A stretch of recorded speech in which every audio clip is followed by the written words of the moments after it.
The world has been programmed long before you were born. Every screen, every billboard, every algorithm whispers the same silent command. Forget Allah, follow desire. You think you're free, but freedom was the illusion they sold you. Behind the noise and distraction lies an invisible alliance between Shaytan, the eternal deceiver, and the Dajjal, the ultimate manifestation of deception. They work in different timelines, one unseen, one yet to emerge, but their mission has always been the same: to corrupt the fitrah of mankind, to rewrite truth, to prepare hearts for obedience to falsehood. When Allah expelled Shaytan from paradise, his vow was clear: I will sit on your straight path, and I will come to them from before them, from behind them, from their right and from their left. That oath was not poetry, it was strategy. Every system of manipulation, every ideology that bends truth, began with that single declaration. But Shaytan knew his time was limited.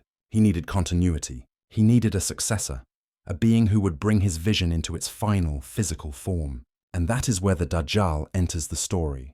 Shaytan built the foundation. Dajjal will complete the structure. The whispers became culture. The illusions became society. And one day, those illusions will have a face. Think of the world today. Addiction disguised as entertainment. Lust disguised as love. Ego disguised as empowerment. Control disguised as freedom. These are not coincidences. They are signatures. Shaytan doesn't fight believers with swords anymore. He fights with screens. He doesn't tempt through idols of stone, but through idols made of pixels and fame. Every scroll, every like, every viral trend teaches obedience to impulses, not to conscience. You are being rewired, conditioned.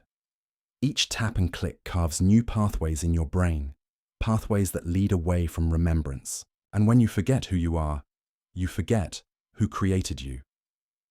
That's when the Dajjal system wins. Not when he appears, but when your heart no longer questions what's false. Why one eye? Because the Dajjal's vision is unbalanced. Physical sight without spiritual insight. A world obsessed with what can be seen, touched, measured. A civilization that worships data, progress, and pleasure, but is blind to truth, meaning, and purpose. We live in a one-eyed world already. The symbol isn't futuristic, it's current. You see it on currencies, on media logos, on architectures of power, not because they're random designs, but because they represent an ideology. The eye that watches controls and defines reality for you, and every time you submit your attention to this machine, to this algorithmic God, you're feeding a system that was engineered to make you spiritually blind. Shaytan doesn't need to force you to sin. He just makes sin look normal. He doesn't need to erase religion. He just rebrands it as old-fashioned. He doesn't need to chain you. He just convinces you that chains are fashion accessories.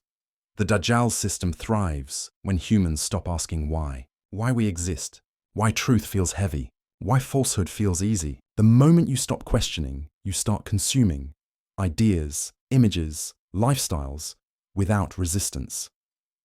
That's the psychological war you're living in, Shaytan whispers. Society amplifies, technology repeats until silence becomes unbearable and reflection becomes rare. You say you're free, but your thoughts are shaped by trends, your moods by algorithms, your beliefs by influencers.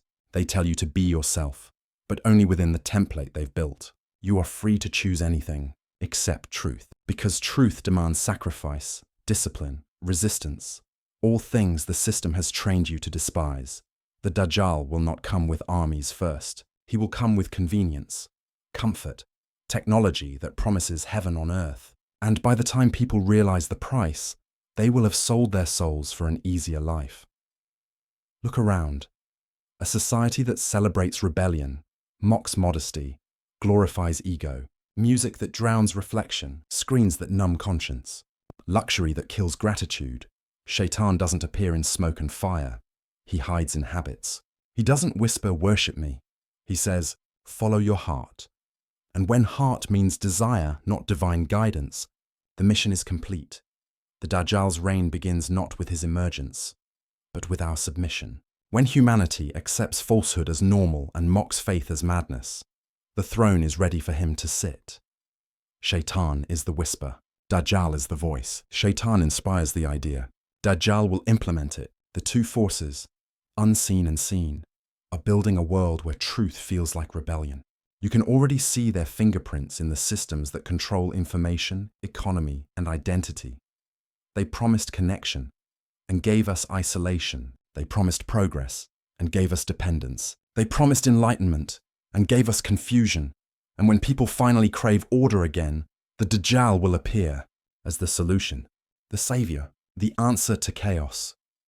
But chaos was part of the plan all along. Yet even now there is hope, because deception only works when people stop seeing. Every ayah you reflect on is a firewall. Every dhikr, a reset button. Every act of sincerity tears a hole in their illusion. Shaytan fears a heart that remembers. The Dajjal fears a believer who sees beyond sight. When your inner eye opens, their entire system loses power. The war was never about politics, money, or fame. It was about perception. Who defines reality for you? The world or the one who created it? In the end, the greatest trick of Shaytan was convincing mankind that the Dajjal system was just progress. But the truth is simple. Every click that weakens remembrance, every temptation that silences conscience, every lie accepted in the name of open-mindedness, it's all part of one plan, a plan that began with a whisper and will end with an empire.